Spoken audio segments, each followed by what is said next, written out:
In this scenario, you're the operations manager at a distribution center for a consumer product, goods manufacturer. It might be a P&G or whatever the case might be. And as such, you want to optimize the delivery times based upon the network and the routes that are being taken by the drivers for the route assignments. So below are the miles driven and a number of deliveries for 10 sample routes. She wants to analyze and understand the relationships for the variables in which time is the outcome variable. So we're going to kind of more or less declare that time is the outcome variable y, and as a result, these will be your independent variables. On table 2, we've done a correlation analysis between the two independent variables to test for multilinearity. We'll talk about that as we go through the analysis. And then finally, you can see that the output continues a little bit over here, and this is an Excel output. But really, what you want to home in on relative to this this output or any output associated with a regression analysis is first, pay attention to these relationships here that are going on. And it's more or less the relational, and here's a number of observations, and so, but we'll home in on these 2 or 3 statistics right here, statistical measures right there. And so now you have, and the other area that we pay attention to is this one right here. And this is as we've talked, the North Star of all things analytics and statistics is that p-value, and this represents the p-value for the overall model that we've derived with the following coefficients. So we're going to home in right down in here. And so we have the coefficients for each one of the parts of the equation. Y sub, where we had y hat is equal to b sub 0 plus b1, x1 plus b2, x2, and a little bit plus a little bit of error thrown in. So that's the report and the output.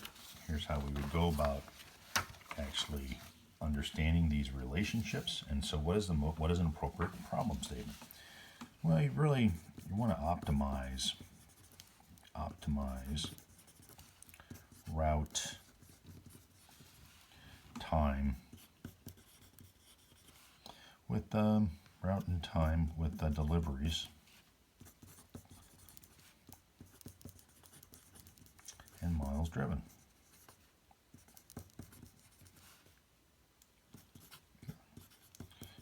What we're going to home in on here is this time, because obviously the reason this would be an important research project is the less time for delivery,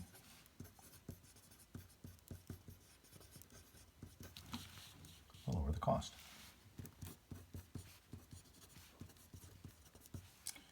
And more specifically, driver or labor cost.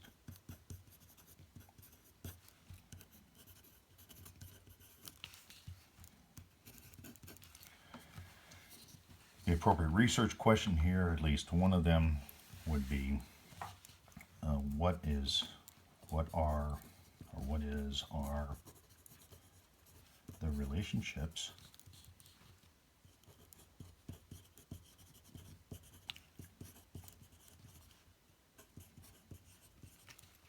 between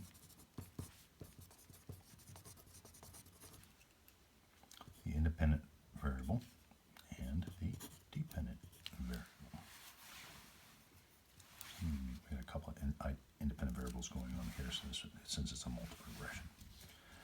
What are the most appropriate null and alternate? Well, what we're doing here is, as we've discussed in class, if the slope is equal to 0 for B1 and B2, B1 is the slope for miles, and B2 is going to be, I'm going to declare that as deliveries. If both those slopes are equal to 0, then there's no relationship between the independent variable and the dependent variable. HA, you're essentially saying there is a relationship. This would be equal 0. So there is a relationship for or at least one of those variables. And we can go in there and, much like we've done with the Marisquilo and LSD, we can interrogate this a little bit further, and I'll show you how to do that using the output from multiple regression analysis. What type of hypothesis would you conduct? This is a multiple regression, multivariate analysis. And you're going to do this at 95%, p.05, sig.05, whatever. But with the understanding that really what you're trying to take into account is that there's a sample and there's always some sort of error associated with a sample. Now, the next part that we want to analyze is, we've pretty much already declared this, but what are the independent variables and the dependent variables? Independent variable, one of them is going to be miles driven. And I'm going to declare that x1. x2 I'm going to declare as deliveries. And you can declare these however you want. You just need to keep track of deliveries.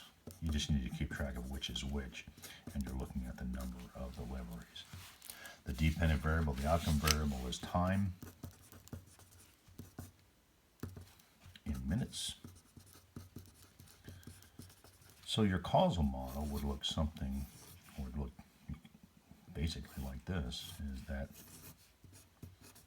you have x1, x2, you have y, you have some error left over because no model explains everything. And so your x1 we've declared as miles, and x2 as deliveries. And then y is time in minutes.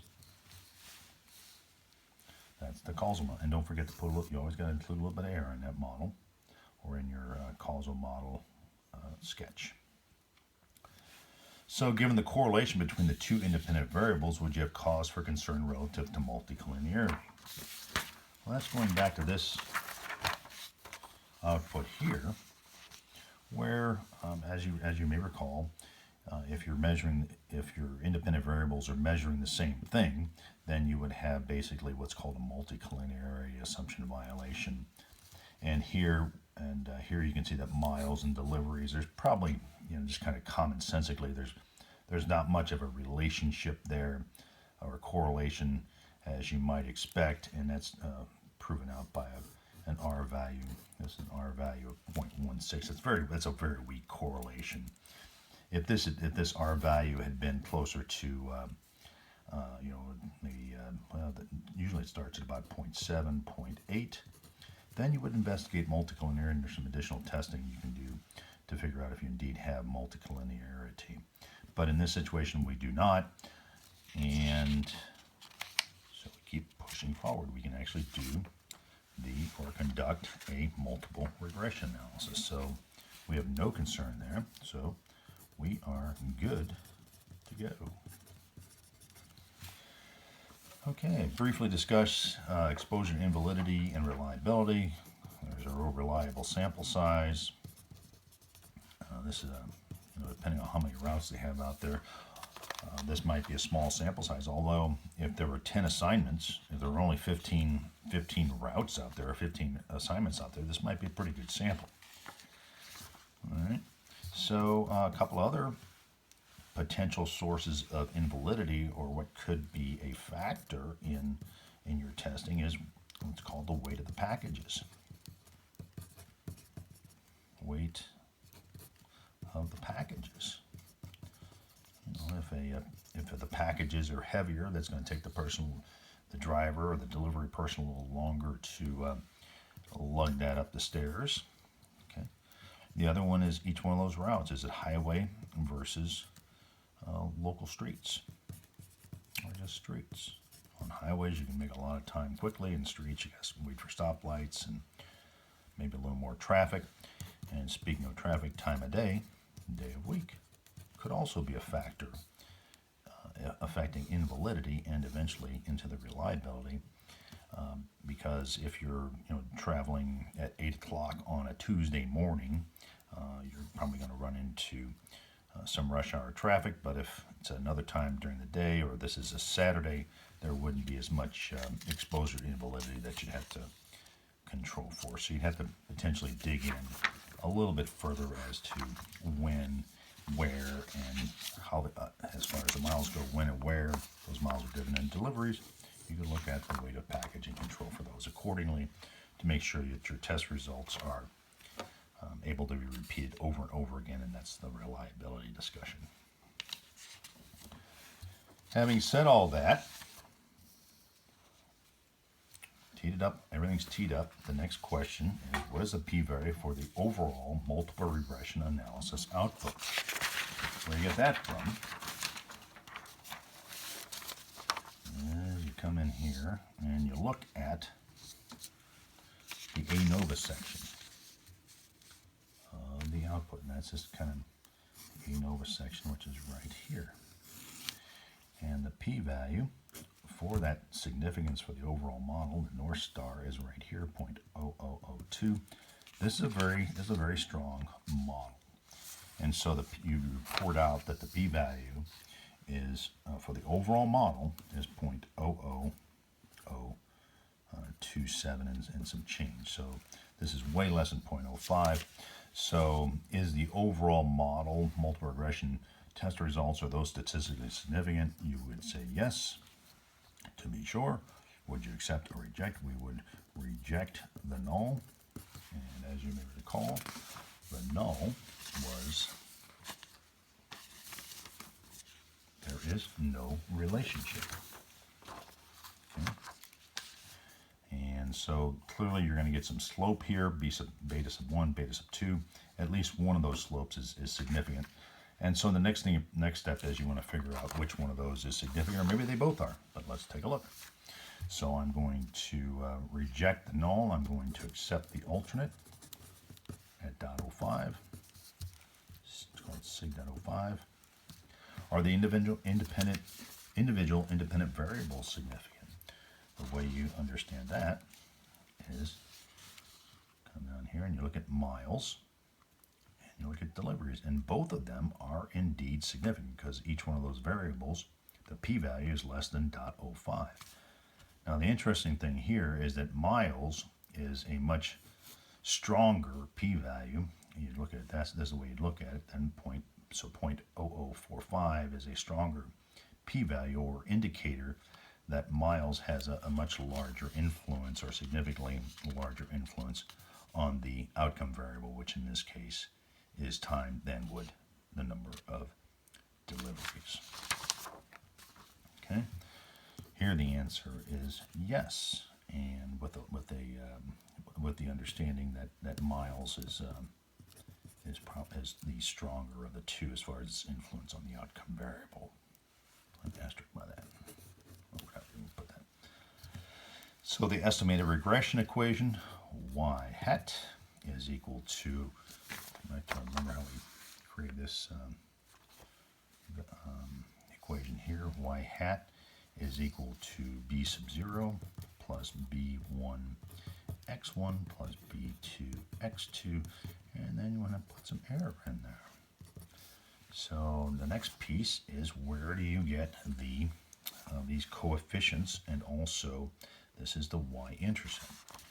Pretty simple on the as far as the coefficients go. The intercept, as you might expect, is right here under, it's minus 0.87. So minus 0.87. Your B1, we declared miles as your X1, so you'd come in here and you'd take a look at this one. Miles is 0.061. I'm going to take that and I'm going to get 0.06 times X sub 1. B sub 2, which is deliveries.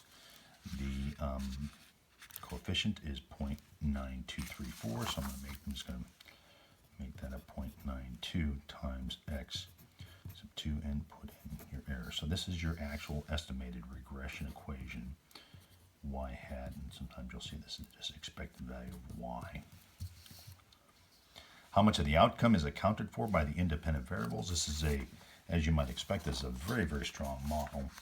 So in this one, because you're doing multiple regression, you want to take a look at this adjusted R squared 0.876, or about 88%. You can make this claim. 88% of the outcome variable y is accounted for by miles driven, which we know is x1, and packages delivered, which was x2. The next part of this is predict the delivery time at a given equation for 10 deliveries and 100 miles traveled.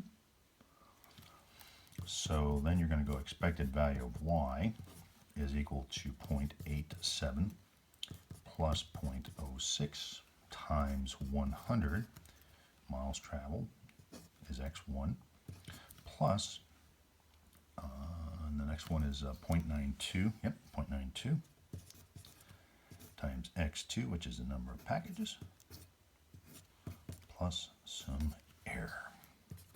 And so an expected value that you would get here is 0.87 plus, this would be 6 minutes plus 9.2, and if you ran that out, you'd get 10.67 minutes, or about 11 minutes.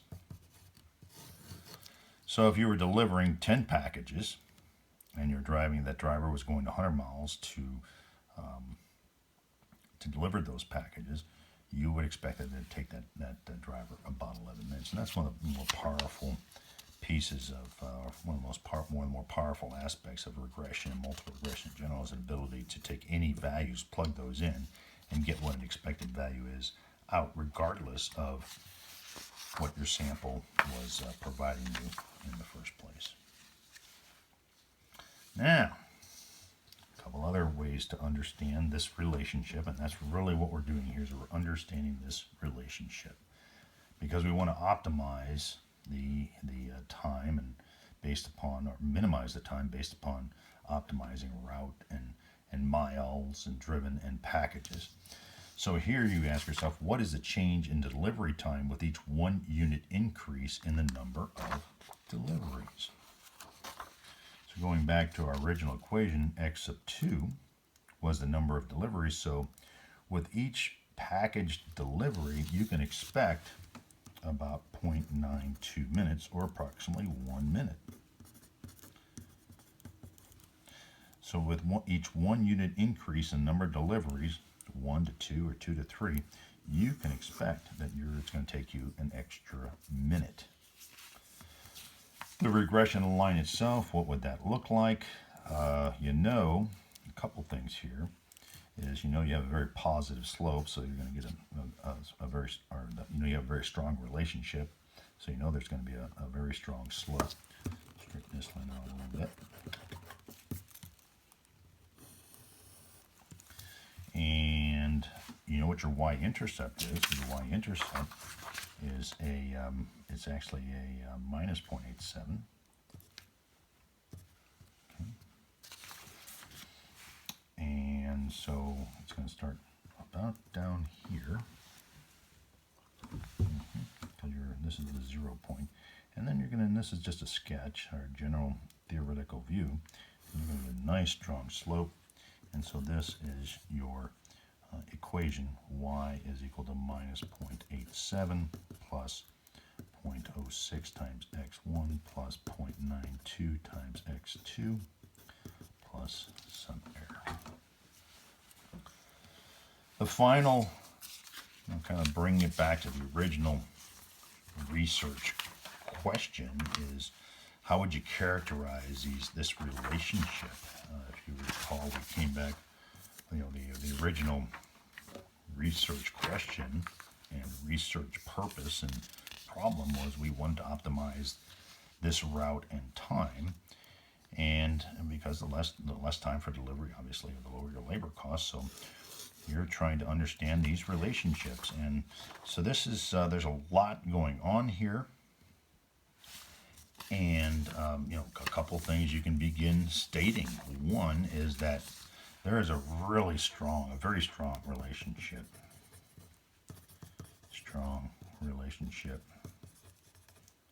between the variables x1 and x2, and both are significant, and the outcome variable y. The first way you know that is your R value, your correlation, was equal to, we talked about that, your correlation, multiple R was a 0.95. 0.95. Your R squared, your explanatory value for that model was a robust 0.88. Both of the variables, as I said, were significant at a very strong or very solid p-value, and so that's how you would characterize that relationship. And if you want to, one of the key areas here is, if you'll recall that if you have an R value, the R value can go between 0 and +1 and 0 and -1. A 0.95 is like off the chart. You wouldn't normally get that potentially with most models. But you would say that this is a strong and positive relationship. So you get a nice slope, and you'll get a strong positive relationship. If it were a negative relationship, it would be going just the opposite direction. So some of the business implications here are you want to, in order to optimize,